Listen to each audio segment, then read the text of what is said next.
Cumprimentar a amada Igreja do Senhor novamente com a paz e a sua graça, de uma forma individual a Sheila, o André, a irmã Conceição. Duas perguntas que eu quero fazer aos irmãos antes de iniciar o sermão. Duas perguntas que devem ser de extrema importância para todos vós se acham que são cristãos. Volto a repetir. Duas perguntas que são de extrema importância para vós se acham que são cristãos. Como pode um Deus santo e justo perdoar pecadores cuja única qualidade que apresentam perante esse mesmo Deus santo e justo é o pecado? Pecadores esses que Isaías nos diz que as suas obras de justiça, repito, as suas obras de justiça, ou seja, o que de melhor um homem caído pode produzir, Isaías, inspirado pelo Espírito Santo de Deus, diz que diante de Deus são como trapos de imundícia. Não sei se vocês já viram um trapo com imundícia, imundo. Eu já vi. E aquilo não é agradável. A segunda pergunta é: qual o significado que a morte de Cristo tem para ti? E os irmãos podem ficar um pouco chocados com esta minha afirmação, mas aquilo que a morte de Cristo, ou a cruz de Cristo, significa para ti, não tem qualquer relevância. Porque a morte de Cristo tem um significado objetivo, verdadeiro e claro. Não é o que tu pensas que vai alterar o que Jesus fez na cruz. Mas aquilo que tu pensas e vives em respeito a isso pode alterar o teu destino eterno. E essa é a minha pergunta para vós. Fazendo um pouco de contexto.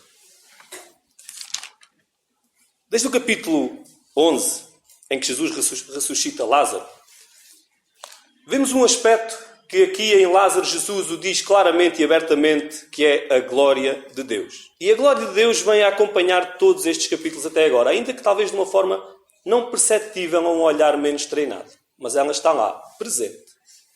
Jesus diz que a morte de Lázaro, a doença, não era para a morte, mas para a glória de Deus.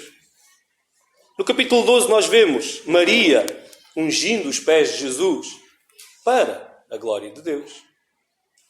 Jesus entra triunfalmente em Jerusalém, sendo glorificado por ímpios para a glória de Deus. Gregos, gentios, desejam ver Jesus, vêm à festa para a glória de Deus. E da mesma forma, Jesus vai aqui voltar a falar da glória de Deus, o Pai. John MacArthur, em relação a esta passagem que nós iremos ver, que é dos versos 27 ao 34, ele diz algo que eu creio que é extremamente pertinente. E ele diz que de todas as verdades da fé cristã, a morte de Jesus Cristo, acompanhada pela sua ressurreição, é a mais preciosa. Se não tivesse morrido, não haveria nenhum substituto para o pecado. Se não houvesse substituto, não haveria oferta de salvação. Se não houvesse salvação, não haveria esperança. E se não houvesse esperança, não haveria futuro, mas o inferno. Essa é a importância da morte de Jesus Cristo. Mas prossigamos na leitura da palavra do Senhor. Peço aos irmãos e amigos que uma atitude de reverência para com a leitura da palavra do Senhor possa-se colocar de pé aqueles que quiserem e puderem. João, inspirado pelo Espírito Santo de Deus, relata-nos estas palavras.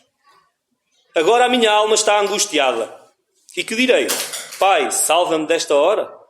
Mas foi para isso que vim, para esta hora. Pai, glorifica o teu nome. Então veio uma voz do céu. Já o glorifiquei e o glorificarei mais uma vez. A multidão que ali estava e a ouvira dizia ter sido um trovão. Outros diziam, um anjo lhe falou. Jesus respondeu, esta voz não veio por minha causa, mas por causa de vós. Chegou a hora do julgamento deste mundo, e o seu príncipe será expulso agora. E eu, quando for levantado da terra, atrairei todos a mim. Ele dizia isso referindo-se ao modo pelo qual morreria. A multidão lhe respondeu, sabemos pela lei que o Cristo permanece para sempre. Como dizes ser necessário que o Filho do Homem seja levantado? Quem é esse Filho do Homem? Os irmãos e amigos podem sentar.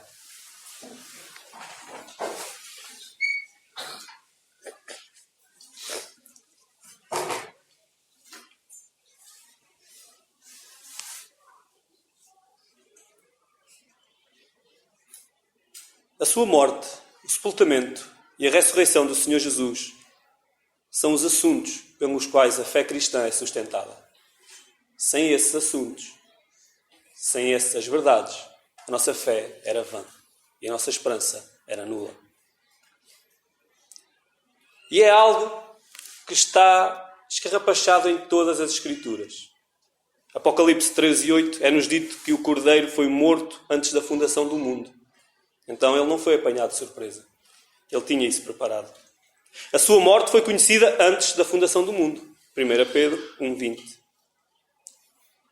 Foi uma oferta pelos pecados, propiciando a ira de Deus em nome de todos os eleitos. 2 Coríntios, capítulo 5, versículo 21. Embora tudo isso tivesse sido profetizado no Antigo Testamento, Israel não entendeu. 1 Coríntios, capítulo 1, versículo 23. O Antigo Testamento claramente ensina a necessidade da morte do Messias. Vemos isso em Daniel, capítulo 9, versículo 25 e 26. Não somente isso, que era necessário que o Messias morresse, mas vai aos pormenores, a detalhes específicos que aconteceriam na sua morte. Salmo 41 nos diz que ele seria traído por um amigo. Zacarias 11 diz a soma exata pela qual ele seria traído. Isaías 50, versículo 6, fala-nos do abuso físico que o Messias sofreria no julgamento. No Salmo 22, fala-nos da sua morte por crucificação. O Antigo Testamento aponta para o sacrifício perfeito de Jesus, o holocausto, a sua expiação, a oferta pelo pecado, a sua propiciação e a oferta pela culpa, o resgate que a sua morte nos garante. Hebreus fala-nos de Cristo como o cumprimento das profecias, entre outras situações. Então não há desculpa para nós não entendermos o que é a mensagem do Evangelho e o que é a cruz de Cristo. Comecemos no versículo 27. Agora a minha alma está angustiada. E que direi? Pai, salva-me desta hora? Mas foi para isso que vim, para esta hora. Algumas traduções têm um pequeno erro aqui. Porque na minha e outras diz e que direi, ponto de interrogação, Pai, salva-me desta hora, ponto de interrogação. Outras têm e que direi, Pai, ponto de interrogação, e depois salva-me desta hora, ponto final. Dando a entender que Jesus está a pedir ao Pai para o tirar daquela agonia. Nada mais errado. Vemos aqui, primeiramente, algo que os liberais detestam, que é a imputação do pecado do homem a Jesus Cristo. E os liberais detestam porque os liberais negam o inferno e o pecado. Então eles têm de negar esta situação. Eles têm de negar a imputação do pecado a Jesus Cristo. Vemos também, e iremos explorar isso mais à frente, que conflitos interiores não são necessariamente sinónimo de vida pecaminosa. Não são. Aqui a palavra angustiada, segundo o pastor John MacArthur, é uma forma do verbo tarasso, que significa literalmente a tremer ou agitar-se. É a mesma palavra utilizada referindo-se ao tanque de Betesda, da piscina, quando era necessário que alguém agitasse as águas. É a mesma palavra. Então fala de algo de perturbação extrema, espiritual, angústia extrema. Essa é a maneira e a situação no qual o nosso Senhor Jesus Cristo está.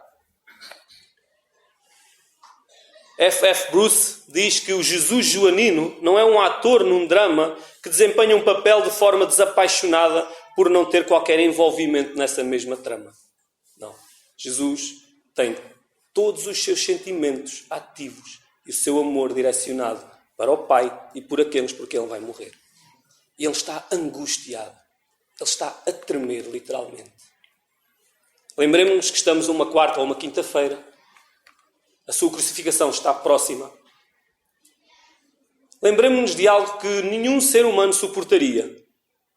E Jesus, sendo Deus, desde o início, ele escolheu nascer pobre, nascer numa família humilde e cuja profissão seria carpinteiro. Profissão essa, cujas ferramentas são madeira, pregos e martelo. As três coisas que o iriam crucificar. Nenhum homem suportaria tamanha aflição psicológica, espiritual. Trabalhar com as ferramentas que o iriam matar. Então é um pouco estranho para mim ver alguns teólogos, e muitos deles de renome, e que eu admiro bastante, a defenderem que aqui se trata de uma fraqueza humana perante os horrores da sua morte física. Não creio de maneira nenhuma que seja isso que Jesus aqui está a passar. Vou-vos dar alguns exemplos. O que Jesus está aqui a passar e está a ver diante dele é a ira do Pai. É o pecado que tem de ser punido. Um Deus santo e justo tem de punir o pecado. E ele será aquele que será punido. E é isso que o angustia. É esse cálice que ele irá falar um pouco mais à frente. Para consubstanciar um pouco a minha opinião, irmãos, que creio estar 100% correta, vamos ver exemplos de alguns mártires. 2, neste caso. John Bradford, o puritano, disse para os membros da sua igreja antes de ser queimado na fogueira. Ele está prestes a ser queimado numa fogueira. E ele disse: tende bom ânimo, irmãos, pois eu terei uma ceia feliz com o Senhor esta noite. Então estão-me a dizer que Jesus fraquejou quando simples homens mortais pecadores não fraquejaram? Não creio. Policarpo, na hora da sua morte, perante o procônsul virou-se para ele e disse: amaldiçoa Jesus Cristo. Ele exigiu. Policarpo foi discípulo direto do apóstolo João. Por um instante, Policarpo fixou seus penetrantes olhos castanhos no semblante inflexível do procônsul. Então respondeu calmamente: durante 86 anos tenho servido a Jesus e ele nunca foi injusto comigo. Como então poderia eu amaldiçoar meu rei e salvador? Ele virou-se e disse: jura pela divindade de César. Policarpo responde: já que o Senhor continua a fingir não saber o que eu sou, eu vou simplificar a sua tarefa. Declaro, sem nenhuma vergonha, que sou cristão. Se o Senhor quiser aprender um pouco sobre as nossas crenças, marque um horário e eu lhe ensinarei. O procônsul, já muito irritado, gritou: tu não sabes que eu tenho animais selvagens à minha disposição? Vou soltá-los imediatamente, se não se arrepender. Ele disse: bem, então solte. Como eu poderia me arrepender de fazer o bem para fazer o mal? O procônsul estava habituado a amedrontar até os criminosos mais perigosos, mas não estava a conseguir assustar aquele velhote. Então replicou: já que os animais selvagens não lhe assustam, saiba que você será queimado vivo se não renunciar a Jesus Cristo imediatamente. Cheio do Espírito Santo, Policarpo irradiava alegria e confiança e dizia: o Senhor me ameaça com um simples fogo que queima por 1 hora e depois se apaga. Nunca ouviu falar do fogo do julgamento vindouro e do castigo eterno reservado para os ímpios? Por que é que está a demorar tanto? Faça logo o que quiser comigo. As coisas não saíram como planejado. O procônsul deveria ser o grande vencedor e o prisioneiro deveria estar ajoelhado, implorando por misericórdia. Mas aquele prisioneiro, um idoso, havia vencido. O governador voltou ao seu assento, sentindo-se humilhado. Como a arena era muito grande, alguns mensageiros foram enviados a pontos específicos para anunciar o que Policarpo havia dito. Quando repetiram o que ele havia declarado, uma onda de fúria tomou conta da multidão. Fariam com ele o que eles quisessem. Perdoem-me, irmãos. Pularam de seus assentos e correram pelas saídas e corredores, clamando pela morte de Policarpo. Corriam como loucos pelas ruas da cidade, juntando todos os pedaços de madeira que pudessem encontrar. Assaltaram alguns estabelecimentos e roubaram até a lenha acumulada nos banheiros públicos. Então, voltaram apressados para a arena, com os braços cheios de lenha para a pira que o carrasco estava a preparar. Empilharam a madeira em volta de uma estaca, onde os soldados amarravam os membros de Policarpo. Mas Policarpo dizia calmamente aos soldados: deixem-me como estou. Aquele que me dá força para suportar o fogo também me dará capacidade para ficar imóvel na fogueira sem que precisem me amarrar. Policarpo, um simples homem, tem esta atitude e postura perante a morte, sendo queimado. E Jesus tremeu por causa da morte física. Isso chega a ser revoltante, irmãos. Chega a ser revoltante. Não era fraqueza humana, irmãos. Ele sabia o que o esperava. Ele sabia o que o esperava. É como que se Jesus, ao fazer esta pergunta, ele dissesse: Por causa disso direi o quê? Salva-me. Porque a minha alma está angustiada, Pai, salva-me. Não, não. Foi para isso que eu vim para esta hora. Foi para isso que eu veio. Estava a chegar a hora. João capítulo 10, versículos 17 e 18, ele declarou que deu a sua vida voluntariamente. Ele deu voluntariamente. E agora estava a pedir para isso não acontecer? Tristes pensamentos os nossos, pensamos assim, irmãos. Mateus 26, 53, quando Pedro corta a orelha de Malco, Jesus repreende Pedro e diz-lhe: tu não sabes que se eu quisesse poderia chamar 12 legiões de anjos para impedir que isto acontecesse? Porquê é que ele não o fez? Ele não precisava. Ele não quis. Era da vontade de Deus fazer a vontade do Pai. E ele fê-lo com mais alegria que qualquer um de nós aqui o fará alguma vez. Ele veio para cumprir o plano e o cumpriu de forma perfeita. Querem atitudes, querem ações, querem pensamento, querem sentimentos. Jesus nunca pecou. Ele é impecável. Ele não falha. Versículo 28. Pai, glorifica o teu nome. Então veio uma voz do céu. Já o glorifiquei e o glorificarei mais uma vez. Pai, glorifica o teu nome. Mais uma vez, a glória de Deus. Jesus, no momento de angústia, está preocupado com a glória de Deus. Que diferença entre nós e Ele, irmãos. Qualquer coisinha é o suficiente para nós questionarmos Deus. Qualquer coisinha é suficiente para nós nos afastarmos dos caminhos de Deus. Qualquer chamada de atenção é o suficiente para nós deixarmos de querer ser obedientes à palavra do Senhor. E Jesus, nesta altura, a preocupação dele é a glória do nome do Pai. Não é a sua. E tinha todo o direito de o fazer porque Ele é Deus. Mas Ele preocupa-se com a glória do Pai. E ainda que Jesus não seja um exemplo para ser seguido, porque nós não o conseguimos seguir nunca, mas Ele é um exemplo para ser admirado. E esse exemplo nós temos de o seguir. A nossa vida, a nossa postura é: Pai, glorifica o teu nome? Ou é: Hugo, glorifica o teu nome? Sandro, glorifica o teu nome? Marta, glorifica o teu nome? Porque é isso que nós fazemos, irmãos. Ainda que às vezes nos possamos enganar a nós mesmos. Jesus está a falar da cruz. A cruz como um meio de glória para o Pai.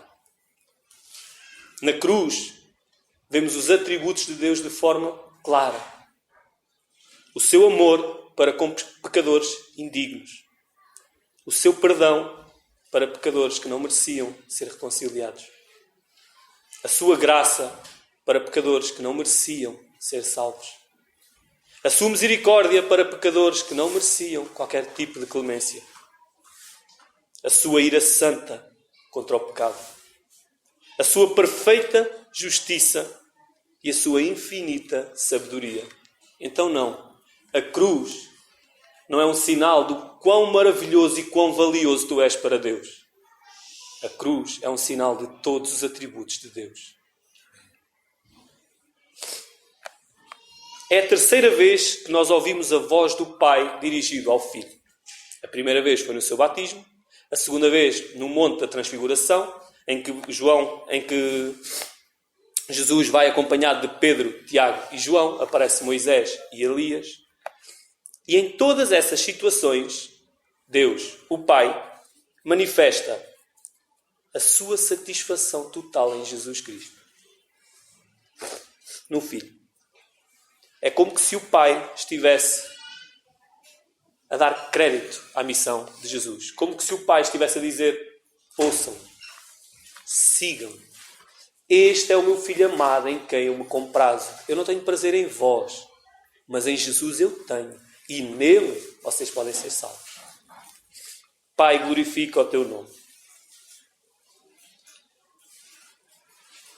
Então Jesus, Deus o Pai, falou isso em relação com a resposta do Pai quando ele diz, Pai, glorifica o teu nome, o Pai diz, já o glorifiquei e o glorificarei mais uma vez.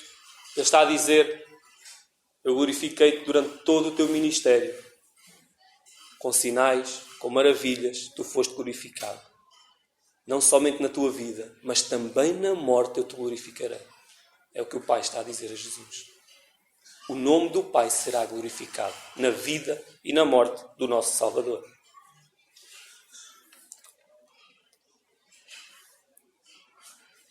E isto, irmãos, é também um consolo para os seus discípulos. Porque o Pai está a testificar que o Filho, e é no Filho que Ele se agrada. Os seus discípulos têm de se consolar. Os discípulos ainda não estão a entender que Jesus tem de morrer. Mas esta voz no futuro vai servir de consolo para os discípulos. O Pai glorificou-o também na morte. E isso também deve-nos consolar a nós. O apóstolo João, como nós já dissemos, na sua carta, no seu Evangelho, o seu propósito, neste caso 2 propósitos que ele tem, é um propósito apologético da defesa da divindade de Jesus e também um propósito evangelístico da propagação do Evangelho.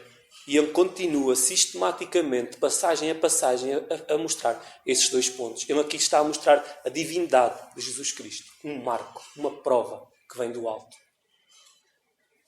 E nós vemos que Jesus, ele estava angustiado. Ele está angustiado.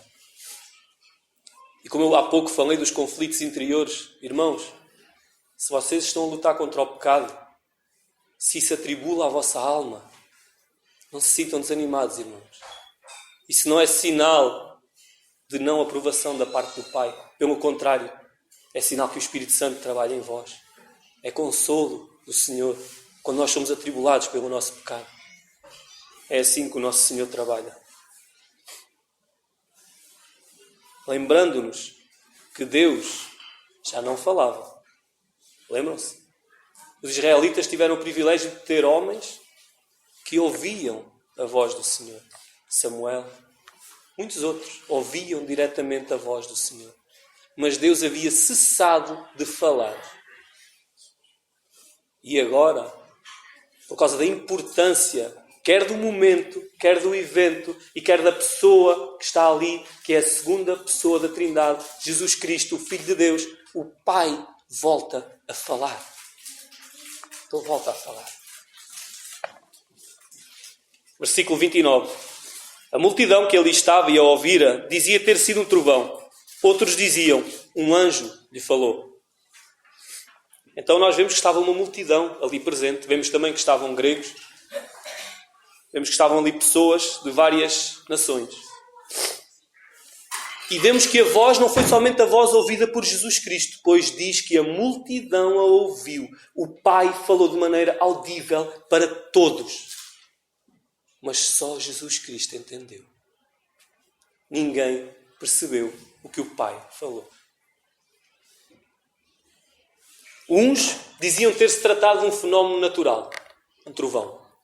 Outros apontavam para um fenómeno sobrenatural. Um anjo lhe falou.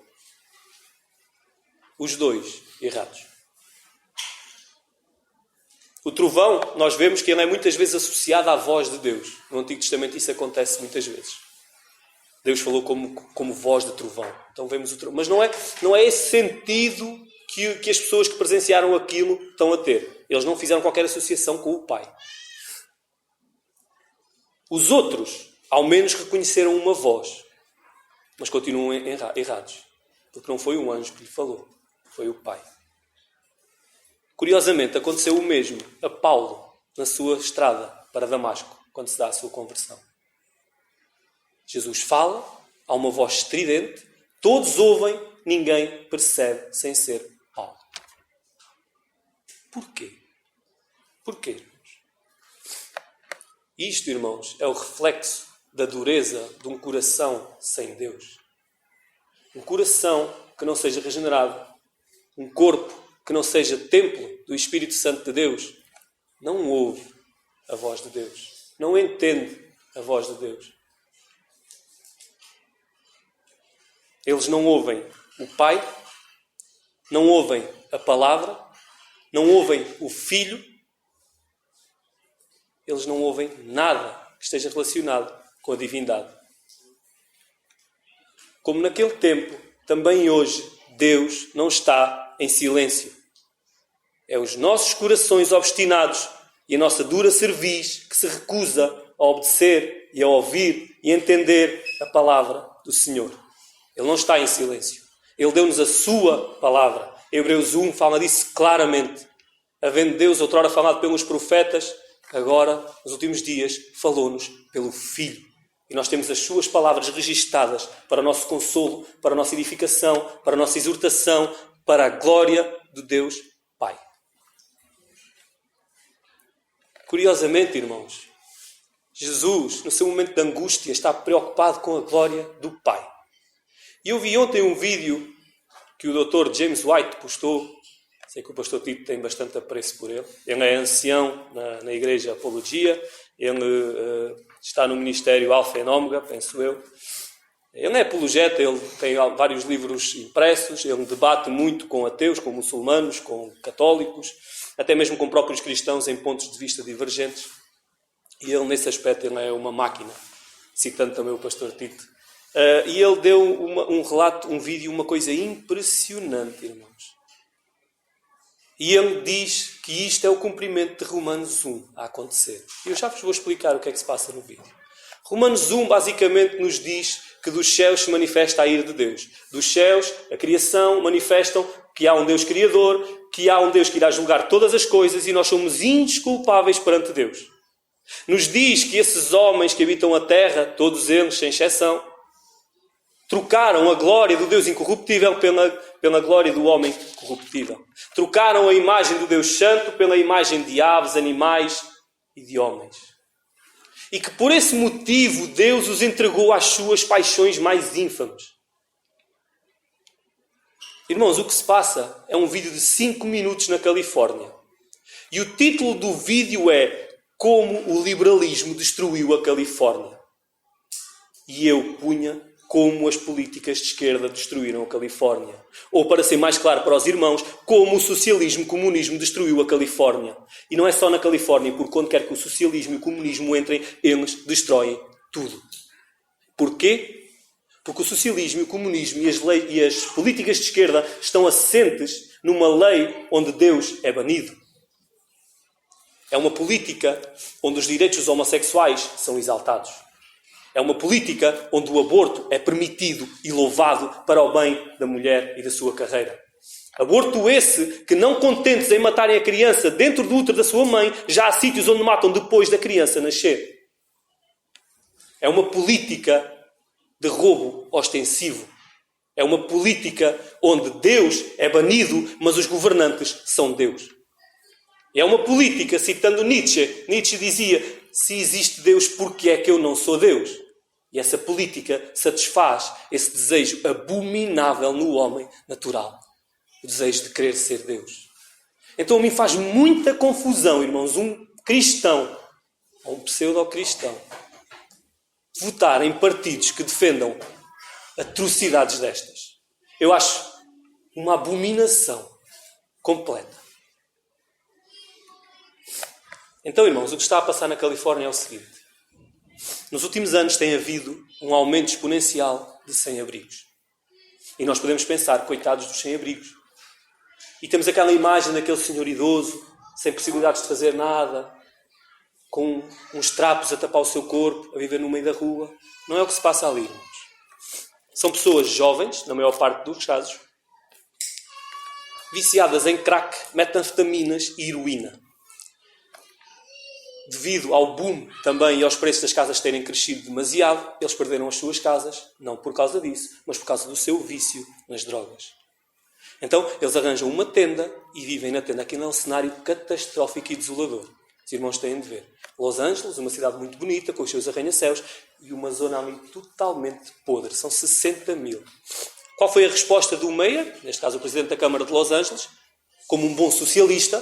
Vamos roubar os impostos do povo que trabalha sério e honesto e que cumpre as leis e vamos fazer casas e habitações para todas essas pessoas. Mas como bom socialista que é, aquilo não passa de uma teoria no papel, porque casas nem vê-las, não há casas. Então eles acumulam-se. Mas isso também não ia resolver o problema. Porque um doutor que diz que alguns daquelas pessoas são seus pacientes, diz, isto não vai resolver o problema. Isto é um problema clínico destas pessoas. Ele é psiquiatra. Ele diz, estas pessoas têm problemas mentais. E nós vemos, alguns deles são verdadeiros loucos. Loucos. Mas é o que a esquerda faz. A esquerda apresenta algo bonito, que não tem qualquer efeito prático. Eu diria mais, aquilo não é um problema mental. São problemas espirituais. Problemas éticos e morais. Irmãos, no vídeo, nós vemos esses homens e mulheres a defecarem na rua. Parece um esgoto a céu aberto, irmãos. Aquilo é uma coisa incrível. Eles batem nas pessoas que aparecem na rua. Empurraram, nós vemos no vídeo, um homem que vai a passar, eles empurram-no para baixo de um autocarro, provavelmente o homem morreu. Aquilo é catastrófico. Uma sociedade sem Deus. Aquilo acontece porque o Deus deles é o seu próprio ventre. Eles não querem saber de Deus. Eles não têm o amor de Cristo. E então vivem de maneira que mais lhes convém. Deus entregou-os às suas concupiscências. Todas as sociedades que abandonam Deus, irmãos, aquilo que as espera é a falência. Moral, ética, religiosa, todas. Todas. O Império Romano cai quando eles começam a abolir o casamento normal e começam a normalizar o casamento homossexual. Segundo o pastor Marcos Franconato, demorou cerca de 20 anos até o Império Romano cair. 20 anos. Quando se abandonam os preceitos e os princípios que Deus estabeleceu, a sociedade, ainda que não seja cristã verdadeiramente, ela vai ruir. Ela vai ruir. Vejam o contraste entre os filhos de Adão, ali na Califórnia, e o segundo Adão. Na sua hora mais negra, a preocupação dele é glorificar o nome do Pai. Assim tem de ser um cristão. Assim deve ser um cristão. Versículo 30. Jesus respondeu, esta voz não veio por minha causa, mas por causa de vós. Começam e continuam os paradoxos da parte de Jesus. Estranho, parece contraditório, porque Jesus havia pedido para o Pai glorificar o seu nome do Pai. E agora Jesus diz que esta voz veio não por causa dele, nem para ele, mas para os que o ouviam. Parece um pequeno paradoxo e um contrassenso.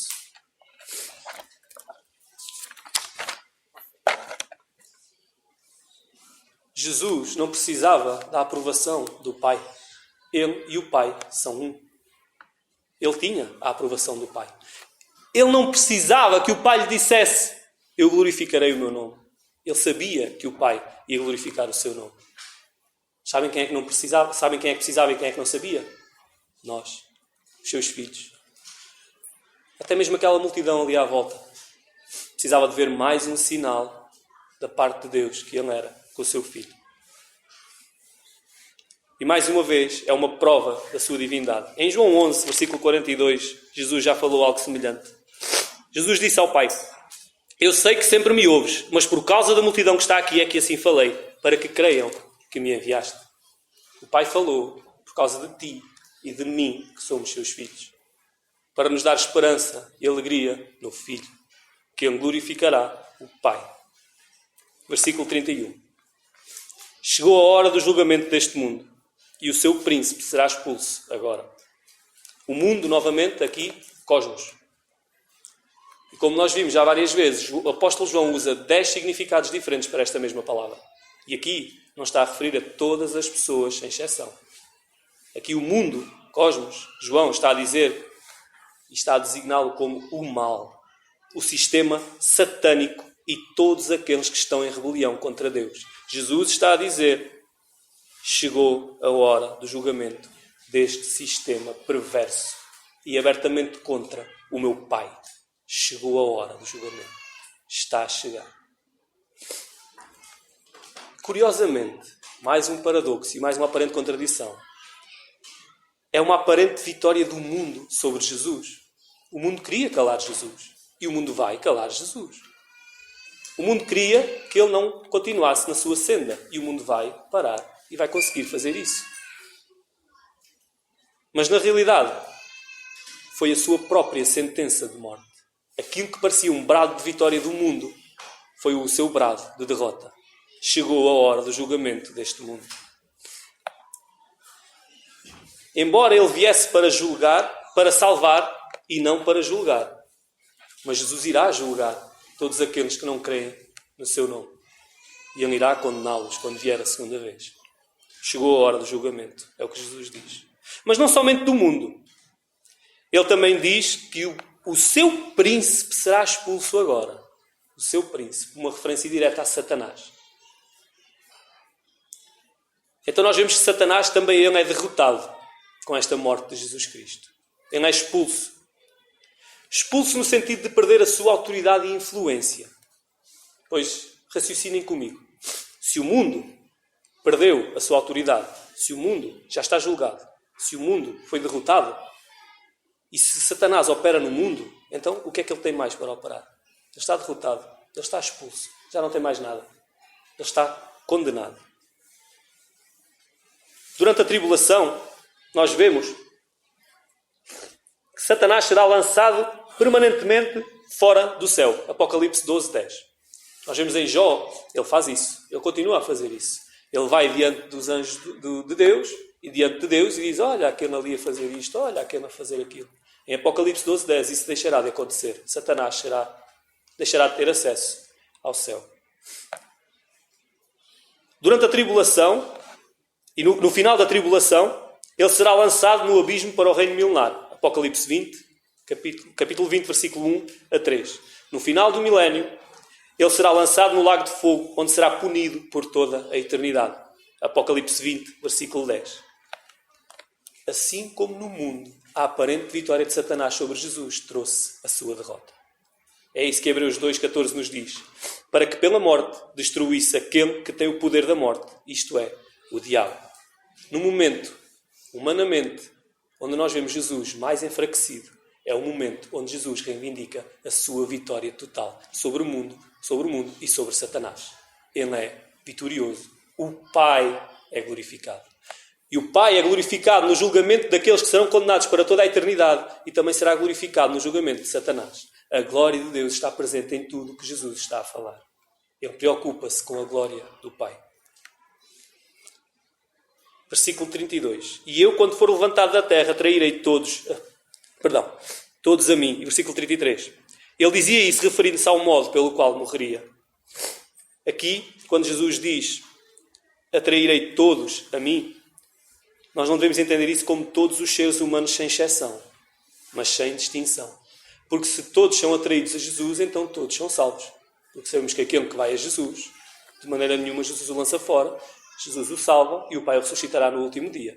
Então, o que Jesus está aqui a dizer é que pessoas de todos os povos, de todas as nações, de todas as línguas e todas as tribos virão a mim, eu as atrairei. Elas virão a mim. Elas converter-se-ão. Eu as salvarei. Eu as atrairei. Que atração tem, irmãos, um homem crucificado? Que atração tem? Para os judeus isso era loucura. Para os gregos não era sinal de sabedoria alguma. Mas para aqueles que são chamados pelo Espírito de Deus eficazmente, isso é o poder de Deus para a salvação. Eles são salvos porque o Senhor Jesus os atraiu. Vejam o versículo 24, irmãos. Ele disse, em verdade vos digo, se o grão de trigo não cair na terra e não morrer, ficará só. Mas se morrer, dará muito fruto. É este fruto que Jesus está a dizer, este fruto será atraído. Eu, quando morrer, eu, quando for levantado, eu morrerei. E como o grão, ao morrer, dá muito fruto, eu, quando morrer, salvarei o povo eleito do meu Pai. Para a glória de Deus. Para a glória de Deus. Ele é o único caminho para a nossa salvação. Não há outro. Não há boas obras, não há religiosidade, não há boas maneiras, não há nada que nós façamos que nos possa garantir o lugar no céu. É tudo pela graça, mediante a fé em Cristo Jesus. É os méritos dele, apesar das nossas fraquezas e pecados. São os seus méritos. Ele disse isso, referindo-se ao modo pelo qual morreria. Ele estava a falar da crucificação, levantado da terra. A morte mais horrível, a morte menos glamourosa, a morte onde menos aspectos positivos pode haver. Uma morte terrível, terrível. Mas não só por isso. Ele também está a dizer aos judeus, Vocês tentaram me matar vezes sem conta. Vocês tentaram apedrejar-me, mas eu não vou morrer apedrejado por vós. Eu vou ser crucificado. Não é o vosso plano. Não é o vosso querer. É a vontade e os desígnios do Pai que são cumpridos. Versículo 34, estou a terminar, irmãos. A multidão lhe respondeu: sabemos pela lei que o Cristo permanece para sempre. Como dizes ser necessário que o Filho do Homem seja levantado? Quem é esse Filho do Homem? Lei. Eles apontam para a lei. E eles não entendem que o Messias tenha de morrer. Tanto que eles dizem: bem, tu estás a dizer que o Filho do Homem tem de ser levantado, estás a dizer que ele vai ser crucificado, estás a dizer que ele vai morrer. Então, quem é esse Filho do Homem? Ele não é o Messias prometido das Escrituras, de certeza. Eles falam da lei. E a lei diz em Isaías 9:7, diz o seguinte: e estes eram os aspectos da lei que eles guardavam. O seu domínio aumentará, e haverá paz sem fim sobre o trono de Davi e sobre o seu reino, para estabelecê-lo e firmá-lo em retidão e em justiça, desde agora e para sempre. O zelo do Senhor dos Exércitos fará isso. Este era o Messias que eles esperavam. O Messias queria reinar para todo o sempre. Mas não é só em Isaías. Em Ezequiel, nós vemos, 37, versículo 25, é-nos dito o seguinte acerca do reino dele. Ainda habitarão na terra que dei a meu servo Jacó, na qual habitaram vossos pais. Habitarão nela para sempre, eles e seus filhos, e os filhos de seus filhos. E meu servo Davi será seu príncipe eternamente. Como é que o Filho do Homem vai morrer? Continuam a dizer os judeus. Daniel 7, 13, 14, nos diz o seguinte. Eu estava olhando nas minhas visões noturnas e vi que alguém parecido com o Filho de Homem vinha nas nuvens do céu. O Filho do Homem. Ele se dirigiu ao ancião bem idoso e ele foi levado. E foi-lhe dado domínio e glória e um reino, para que todos os povos, nações e línguas o servissem. O seu domínio é um domínio eterno, que não passará, e o seu reino é tal que não será destruído. Quem é esse Filho do Homem? Nós não o conhecemos. Não é o que vem nas Escrituras, porque o Filho do Homem, o reino dele, nunca será abalado. Ele virá governar e reinar para todo o sempre.